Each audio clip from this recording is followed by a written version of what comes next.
bisa dengar hati kami. Dengar baik-baik. Kami tidak akan diam. Kami akan berdiri. Kami akan bersuara. Karena sekolah ini bukan sekedar bangunan. Ini adalah masa depan kami. Masa! Ratusan siswa SMA Negeri 1 Bandung menggelar orasi di halaman sekolah setelah kabar pengadilan tata usaha negara menangkan kasus sengketa lahan SMA Negeri 1 Bandung. Para siswa yang terancam kehilangan tempat belajarnya mulai menyuarakan perlawanan demi mempertahankan bangunan sekolah mereka. Mereka kecewa dengan putusan PT UN yang memenangkan gugatan di mana tidak seharusnya sekolah diperebutkan untuk kepentingan pribadi. Kita sangat keberatan karena mau bagaimanapun dari sejarahnya Semansa itu ikonik dengan jalan Dagonya ya Pak ya. Dan di sini juga istilahnya kita udah sangat efektif dari segi pembelajaran karena bisa dilihat juga dari hasil kemarin kita ya Pak ya, PTN kita masuk ke dalam SMA di Kota Bandung yang nomor 1 PTN terbanyak. Jadi sangat disayangkan adanya keputusan ini bisa mengganggu pembelajaran kita dan masa depan para peserta didik yang ada di Semansa sih Pak. Sementara itu, pihak sekolah juga kecewa dengan putusan tersebut.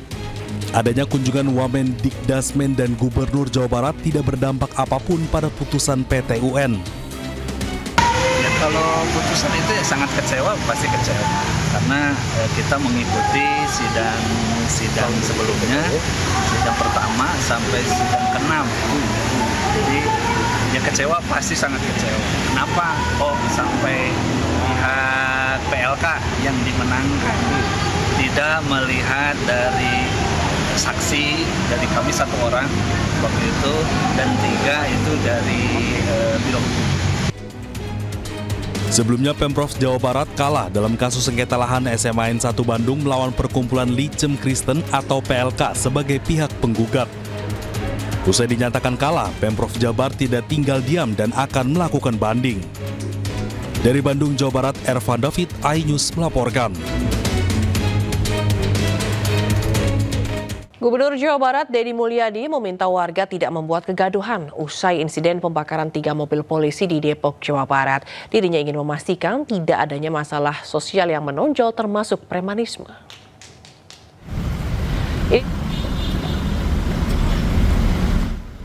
Usai pertemuan tertutup, Deddy Mulyadi mengaku sempat meninjau lokasi pembakaran dan menemukan permasalahan di mana warga Kampung Baru yang sudah menetap puluhan tahun namun belum memiliki KTP Depok. Mantan Bupati Purwakarta ini juga menegaskan akan memberantas premanisme yang berkedok organisasi masyarakat. Berikan penegasan bahwa Depok adalah etalase dari Provinsi Jawa Barat berbatasan dengan DKI Jakarta. Untuk itu kita harus memastikan kondisi Kamtibmas di sini berjalan dengan baik, tidak ada problem-problem sosial yang menonjol, dan dipastikan juga bahwa premanisme harus semakin susut bila perlu sampai 0, zero premanisme, dan kita tidak bisa melakukan kebijakan itu sekaligus hilang karena tantangan pembangunan ini berat. Manusia sudah multicultural di Depok ini, kemudian jumlah manusianya banyak, ada yang punya KTP Depok dan banyak yang tidak punya KTP Depok, kemudian ada yang punya rumah, ada yang tidak punya rumah, ada yang punya rumah bersertifikat, ada yang punya rumah tidak ada sertifikatnya, maka konflik pertanahan akan menjadi peristiwa yang sangat menonjol. Sementara itu, Kapolres Metro Depok, Kombes Pol Abdul Waras menyatakan akan memproses hukum pada seluruh pelaku yang telah ditetapkan sebagai tersangka. Sebelumnya 3 mobil polisi dibakar dan dirusak massa di Jalan Pondok Rangon, Kampung Baru, Harjamukti, Kecamatan Cimanggis, Kota Depok pada 18 April lalu.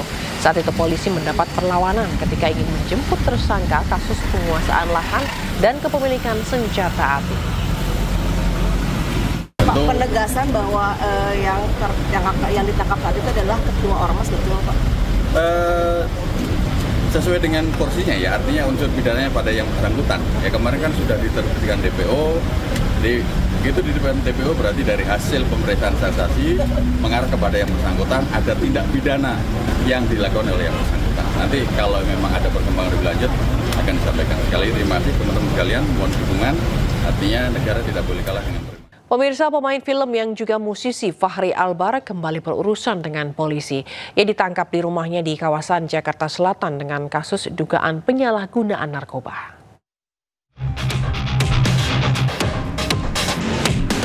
Kabar penangkapan terhadap Fachri Albar dibenarkan oleh Kasat Reskrim Narkoba Polres Metro Jakarta Barat, Kompol Fernal Armando Sambo. Putra dari vokalis grup musik God Bless tersebut ditangkap di kediamannya di kawasan Jakarta Selatan pada Minggu 20 April 2025 sekitar pukul 20 WIB. Selain mengamankan FA, polisi juga mengamankan sejumlah barang yang diduga mengandung narkotika. Ya, kami dari Sat Narkoba Polres Jakarta Barat pada tanggal 20 April 2025 kami mengkonfirmasi bahwa telah mengamankan seorang pria inisial FA yang bersangkutan adalah seorang public figure, dan saat ini kami sedang mendalami serta melakukan penyelidikan lebih lanjut. Sebelumnya pada Februari 2018, Fachri pernah berurusan dengan polisi atas kasus yang sama. Kala itu polisi menemukan barang bukti berupa satu plastik sabu seberat 0,8 gram, 13 tablet Lumolid, satu butir obat Calmet, dan beberapa alat isap sabu. Fachri juga mengaku telah mengkonsumsi ganja sejak tahun 2015 dan sabu selama 1 tahun terakhir. Dalam vonis persidangan pada 10 Juli 2018 di Pengadilan Negeri Jakarta Selatan, hakim menyatakan Fachri bersalah dan harus menjalani rehabilitasi di RSKU Cibubur selama 7 bulan. Dari Jakarta, Miftah Fulgani, iNews melaporkan. Dan untuk mengetahui bagaimana informasi terkini terkait penahanan aktor Fachri Albar, kita bergabung dengan rekan Jen Cahyani di Polres Jakarta Barat. Selamat siang, Jen. Ini kapan polisi akan umumkan status Fachri Albar?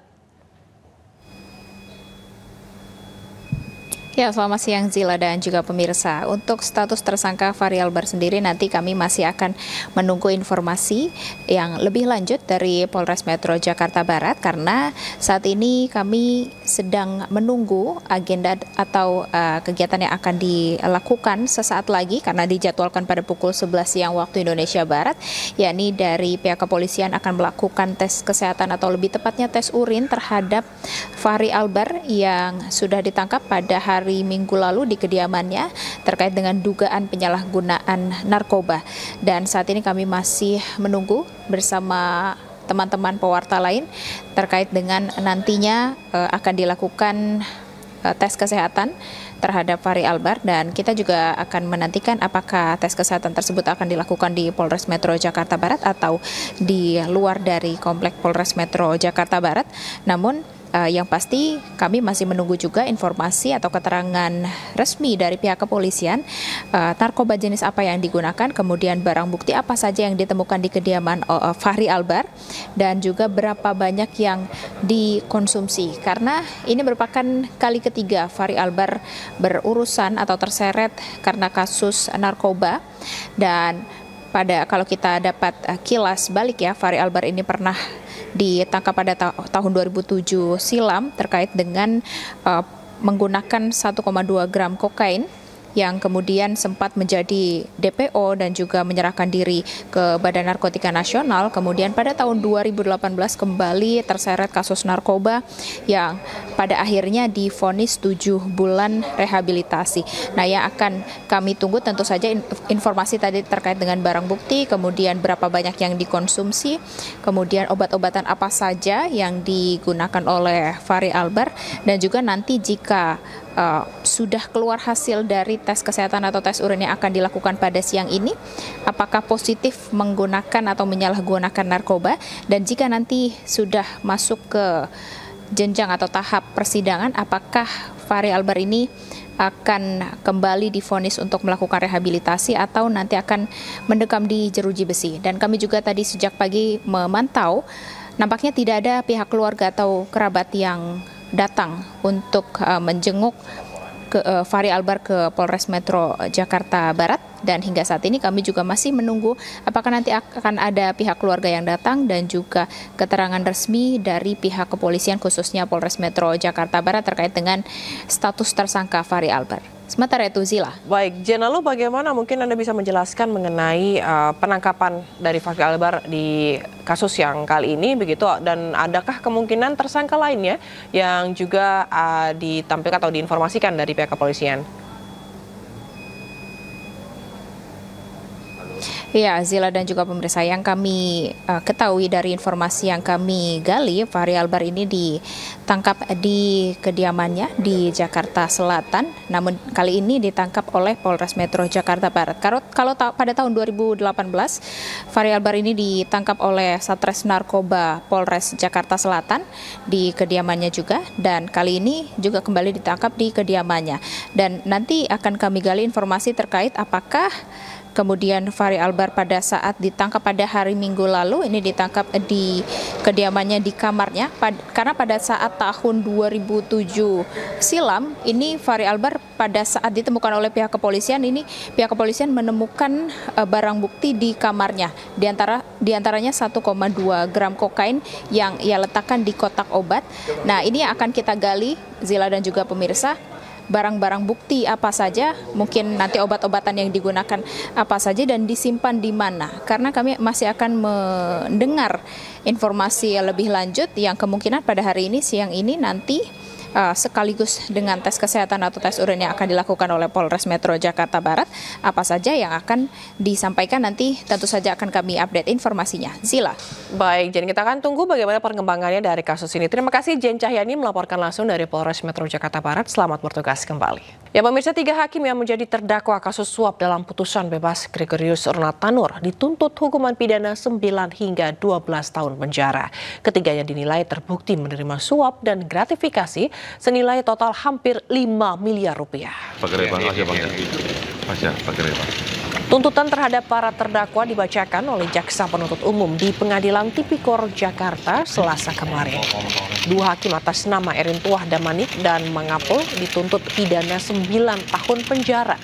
Sedangkan 1 hakim lainnya, yakni Heru Hanindyo, dituntut hukuman 12 tahun penjara. Ketiga hakim non-aktif Pengadilan Negeri Surabaya ini dinilai terbukti menerima suap dan gratifikasi mencapai 1,12 miliar rupiah dan 308.000 dolar Singapura atau setara dengan 3,67 miliar rupiah. Mereka menerima suap untuk memvonis bebas Ornatanur dalam kasus penganiayaan kekasihnya hingga tewas.